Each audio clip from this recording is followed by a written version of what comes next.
Assalomu alaykum va rahmatullohi va barakatuh.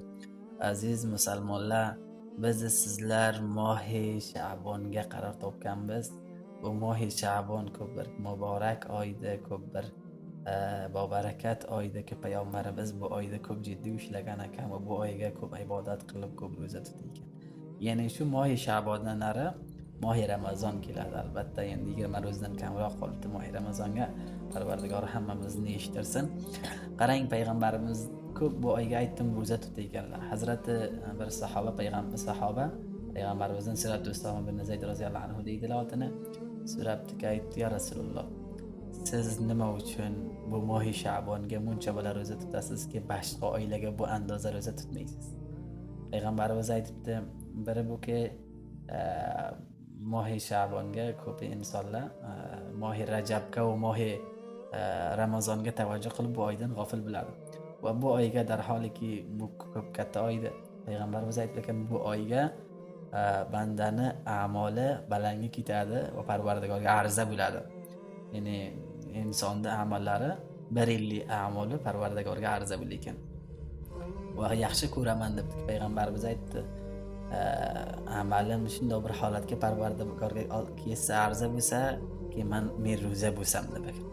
Qaranglar, insonni siz bandalarni amali qilayotgan ishlari uch tariqaga Parvardigorga arza bo'lar ekan. Biri erta axsham, ertay bilan va namoz asrga ki farishtalar va malaikalar shonamizni tabdil bo'ladi.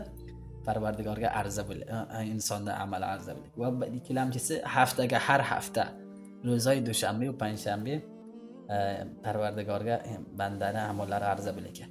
Va yilga bir bor ki shu oyki biz sizlarga yashab boryapmiz, mohi Sha'bon ki mohi Sha'bondan nari mohi Ramazon keladi. Parvardigorga insonning amali arza bo'lar ekan. Va shu oy Sha'bonda payg'ambarimiz ko'p bir jiddiy ishlayotgan va ro'za tutgan hadisga ham aytdim. Va yana bir hadisga ham onamiz Hazrati Bibi Oysha Siddiqa radhiyallohu anha aytadi: hech bir ko'rganim yo'q deydi payg'ambar Xudo, hech bir oyda mukammal ro'za tutgan bo'lsa, ro'za tutsa, magar mohi Ramazondiki, mohi Ramazon farz tutishni hammamiz tutamiz. Va bu oylarning ichiga hech bir oyda ko'rganimiz yo'q deydi payg'ambarimiz, deydi u oyga ko'p ro'za tutsa magar mohi Sha'bon. Ya'ni bu oyga, bu Sha'bon oyiga payg'ambarimiz ko'p ro'za tutgan. Qarang, chunki insonning amali Parvardigorga arza bo'lar ekan.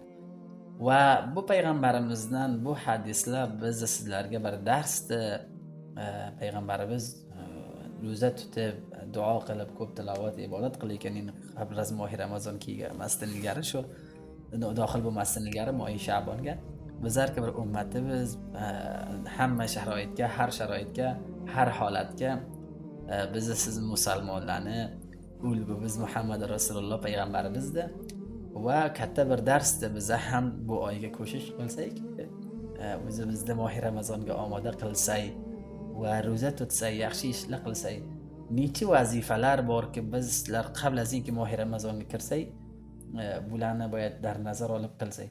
Bilamchisi shuki, qabl azinki mohi Ramazon kelsa, bu yuraklarni pok qilsak, yuraklarni xoli qilsak, bu yuraklarni bu isloh qilsak, bu qalbni isloh qilsak, niyatimizni durust qilsak, bir niyati pok bilan mohi Ramazonga ichiga kirsak, bu qalbdan kinani, bug'zda, dushmanlikda, badminlikda, shu achchiqlanib yurganda, shu birdan masalan qattiq robota qilib ketgansiz, shu gaplarni hammasini bo'yat.